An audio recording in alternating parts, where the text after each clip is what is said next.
सभी प्रिय भाई बहनों को जय मसीह की। निर्गमन अध्याय 36।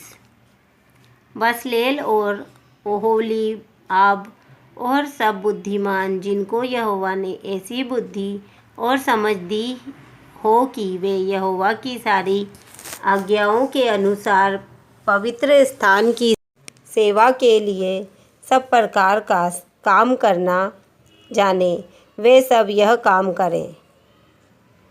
तब मूसा ने बसलेल और ओहोलीआब और सब बुद्धिमानों को, जिनके हृदय में यहोवा ने बुद्धि का प्रकाश दिया था, अर्थात जिसको पास आकर काम करने का उत्साह हुआ था, उन सबों को बुलवाया और इस्राएली जो भेंट पवित्र स्थान की सेवा के काम और उसके बनाने के लिए ले आए थे, उन्हें उन पुरुषों ने मूसा के हाथ से ले लिया।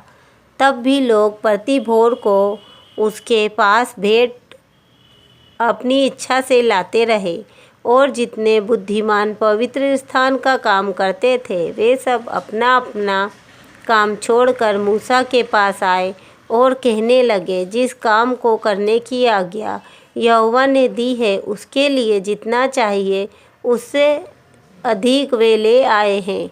तब मूसा ने सारी छावनी में इस आज्ञा का प्रचार करवाया, क्या पुरुष क्या स्त्री कोई पवित्र स्थान के लिए और भेंट ना लाए।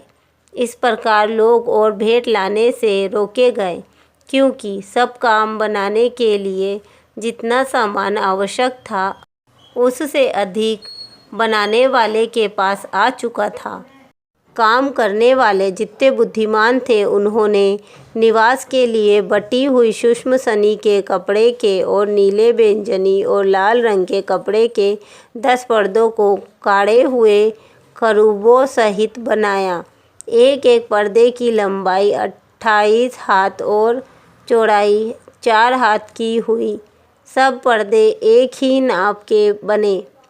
उसने 5 पर्दे एक दूसरे से जोड़ दिए और फिर दूसरे 5 पर्दे भी एक दूसरे से जोड़ दिए, और जहाँ ये पर्दे जोड़े गए, वहाँ की दोनों छोरों पर उसने नीले नीले फंदे लगाए। उसने दोनों छोरों में 50-50 फंदे इस प्रकार लगाए कि वे एक दूसरे के सामने थे, और उसने सोने के 50 अंकड़े बनाए और उनके द्वारा पर्दों को एक दूसरे से ऐसा जोड़ा कि निवास मिलकर एक हो गया। फिर निवास के ऊपर के तंबू के लिए उसने बकरी के बाल के 11 पर्दे बनाए। एक एक पर्दे की लंबाई 30 हाथ और चौड़ाई 4 हाथ की हुई, और 11 पर्दे एक ही नाप के थे। इनमें से उसने 5 पर्दे अलग और 6 पर्दे अलग जोड़ दिए, और जहाँ दोनों जोड़े गए, वहाँ की छोरों में उसने 50-50 फंदे लगाए। और उसने तंबू के जोड़ने के लिए पीतल के 50 अंकड़े भी बनाए, जिससे वह एक हो जाए। और उसने तंबू के लिए लाल रंग से रंगी हुई मेढ़ों की खालों का एक ओढ़ना और उसके ऊपर के लिए सुइसों की खालों का भी एक ओढ़ना बनाया। फिर उसने निवास के लिए बबूल की लकड़ी के तख्तों को खड़े रहने के लिए बनाया। एक एक तख्ते की लंबाई 10 हाथ और चौड़ाई 1.5 हाथ की हुई। एक एक तख्ते में एक दूसरे से जोड़ी हुई 2-2 चूलें बनी। निवास के सब तख्तों को उसने इसी भांति बनाया। उसने निवास के लिए तख्तों को इसी रीति से बनाया कि दक्षिण की ओर 20 तख्ते लगे, और इन 20 तख्तों के नीचे चांदी की 40 कुर्सियाँ, अर्थात एक एक तख्ते के नीचे उसकी 2 चूलों के लिए उसने 2 कुर्सियाँ बनाई।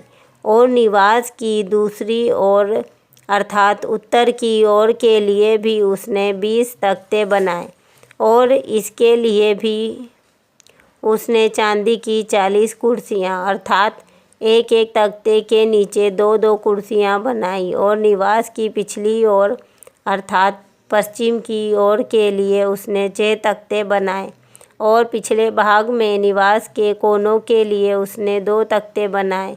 वे नीचे से 2-2 भाग के बने और दोनों भाग ऊपर के सिरे तक एक एक कड़े में मिलाए गए। उसने उन दोनों तख्तों का आकार ऐसा ही बनाया। इस प्रकार 8 तख्ते हुए और उनकी चांदी की 16 कुर्सियाँ हुई अर्थात एक एक तख्ते के नीचे 2-2 कुर्सियाँ हुई। फिर उसने बबूल की लकड़ी के मेढ़े बनाए अर्थात निवास की एक ओर के तख्तों के लिए 5 बेड़े और निवास की दूसरी ओर की तख्तों के लिए 5 बेड़े और निवास का जो किनारा पश्चिम की ओर पिछले भाग में था उसके लिए भी 5 बेड़े बनाए। और उसने बीच वाले बेड़े को तख्तों के मध्य में तंबू के एक सिरे से दूसरे सिरे तक पहुँचने के लिए बनाया और तख्तों को उसने सोने से मढ़ा और बेड़ों को घर का काम देने वाले कड़ों को सोने के बनाया और बेड़ों को भी सोने से मंडा। फिर उसने नीले बैंगनी और लाल रंग के कपड़े का और बटी हुई सूक्ष्म सनी वाले कपड़े का बीच वाला पर्दा बनाया। वह कढ़ाई के काम किए हुए करूबों के साथ बना। उसने उसके लिए बबूल के 4 खंभे बनाए और उनको सोने में मंडा। उनकी घुड़ियाँ सोने की बनी और उसने उनके लिए चांदी की 4 कुर्सियाँ ढाली। उसने तंबू के द्वार के लिए भी नीले बैंगनी और लाल रंग के कपड़े का और बटी हुई सूक्ष्म सनी के कपड़े का कढ़ाई का काम किया हुआ पर्दा बनाया और उसने घुड़ियों समेत उसके 5 खंभे भी बनाए और उनके सिरों और उनके जोड़ने की छड़ों को सोने से मढ़ा और उनकी 5 कुर्सियाँ पीतल की बनाई। आमीन।